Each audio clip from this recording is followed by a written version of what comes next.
नमस्कार, मी डॉक्टर प्रणिता श्री विश्वंभर आयुर्वेदामध्ये आपल्या सर्वांचं स्वागत आहे। बऱ्याच लोकांना सायनसचा भरपूर त्रास असतो, ज्याला सायनुसायटिस असं आपण म्हणतो। वारंवार सर्दी होत असते, काही गोष्टींची ॲलर्जी असते, ज्या गोष्टींच्या संपर्कात आल्यामुळे लगेचच सर्दी होते। सतत शिंका येत राहतात, नाकातून पाणी येत असतं, नाक ब्लॉक होतं, वेदना होत असतात, श्वास घ्यायला त्रास होतो। तर अशा वेगवेगळ्या समस्या त्यांना होत असतात। म्हणायला तर हा खूप किरकोळ त्रास वाटतो, पण ज्यांना सायनसचा त्रास होतो त्यांनाच माहित असतं की किती वेदना होत असतात। बऱ्याच वेळा नाकाने श्वासही घेता येत नाही, तोंडाने श्वास घ्यावा लागतो। झोपलेल्या पोझिशनमध्ये आणखी हा त्रास वाढतो, त्याच्यामुळे झोपही व्यवस्थित होत नाही। इतका भयंकर हा सायनुसायटिस आहे। म्हणूनच सायनुसायटिसचा त्रास होतो म्हणजे नक्की काय होतं आणि हा त्रास होऊ नये म्हणून कोणत्या 3 गोष्टी, कोणते 3 साधे सोपे घरगुती उपाय केले पाहिजेत की जे केल्यानंतर हा त्रास तुम्हाला नक्कीच कमी झालेला दिसेल। आणि सायनसवरती आलेली सूज कमी होण्यासाठी अशा 3 वनस्पतींचा लेप मी तुम्हाला सायनसच्या जागांवरती बाहेरून करायला सांगणार आहे की जो लेप केल्यानंतर हा सायनसचा त्रास तुम्हाला नक्कीच कमी झालेला दिसेल। त्यामुळे संपूर्ण माहितीसाठी व्हिडिओ शेवटपर्यंत पहा। अजून चॅनलला सबस्क्राइब केलं नसेल तर जरूर करा। व्हिडिओ आवडला तर व्हिडिओला लाईक करा, शेअर करा आणि बाजूला घंटीचं बटन आहे ते देखील दाबा की ज्याच्यामुळे मी नवनवीन व्हिडिओज अपलोड केले की तुम्हाला पटकन समजेल। आणि हेच व्हिडिओ जर तुम्हाला हिंदीमध्ये पाहायचे असतील तर श्री विश्वंभर आयुर्वेदा हिंदी या चॅनलला नक्कीच भेट द्या।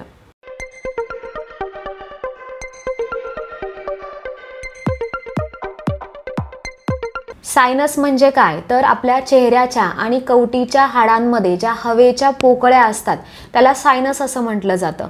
याचे 4 प्रकार आहेत, फ्रंटल, मॅक्झिलरी, इथमॉइड आणि स्पिनॉइड सायनसेस। आता हे सायनसेस कुठे कुठे असतात तर आपल्या दोन्हीही डोळ्यांच्या खाली इथे, त्यानंतर दोन्हीही डोळ्यांच्या वरती कपाळाच्या इथे, दोन्हीही डोळ्यांच्या मध्ये, नाकाच्या इथे आणि नाकाच्या मागे, तर अशा ठिकाणी सायनसेस असतात।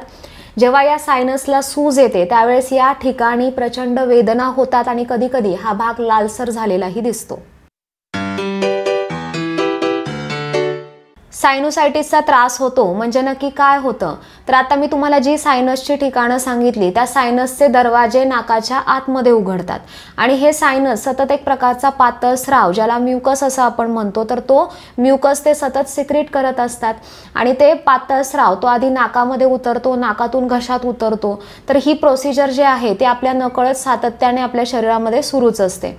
काही कारणांनी या सायनसमधल्या म्युकस सिक्रेशनचं प्रमाण वाढतं आणि हे प्रमाण वाढल्यानंतर तो स्राव नाकामध्ये येतो, पण नाकातून घशात न उतरता तो नाकामधून स्राव व्हायला लागतो, ज्याला सर्दी झाली असं आपण म्हणतो।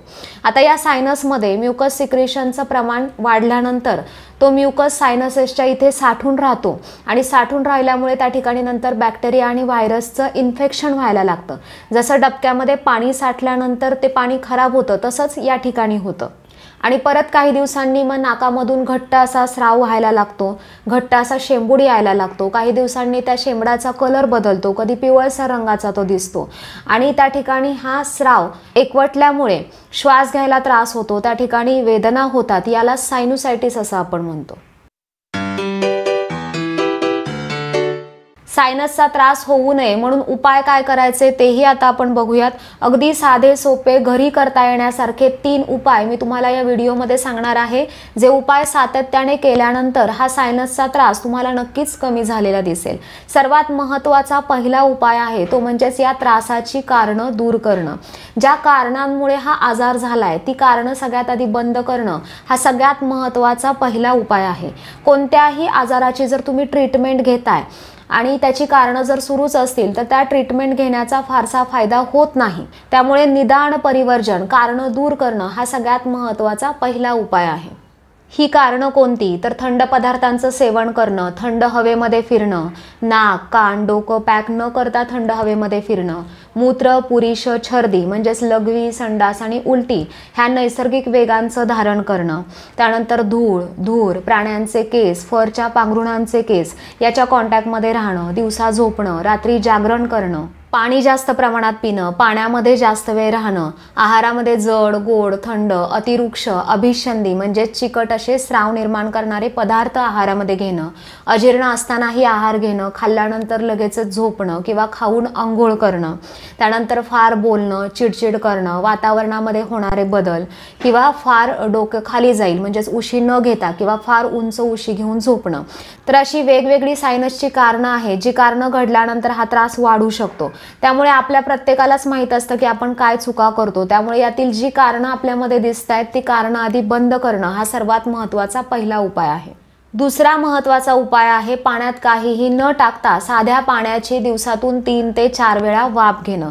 याने सायनसच्या इथले आणि नाकाच्या ब्लॉकेजेसचं प्रमाण कमी होतं, बाहेरून त्या ठिकाणी छान शेक बसतो आणि तिथल्या वेदनाही कमी होण्यासाठी मदत मिळते. त्यामुळे याच्यामध्ये सातत्य ठेवा, काही दिवस कंटिन्यू पाण्याची वाफ घ्या, याने तुम्हाला सायनसचा त्रास कमी झालेला दिसेल.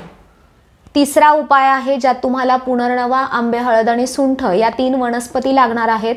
अखंड स्वरूपामध्ये या वनस्पती घ्यायच्या, त्या आधी स्वच्छ धुवून घ्या आणि सहाणेवरती थोडं थोडं पाणी घेऊन उगाळून याचा तुम्हाला समप्रमाणामध्ये गंध काढायचा आहे.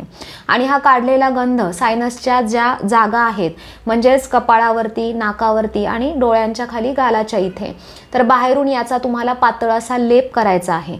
आणि हा लेप पूर्ण सुकल्यानंतर तो स्वच्छ पाण्याने धुवून काढून टाकायचा आहे.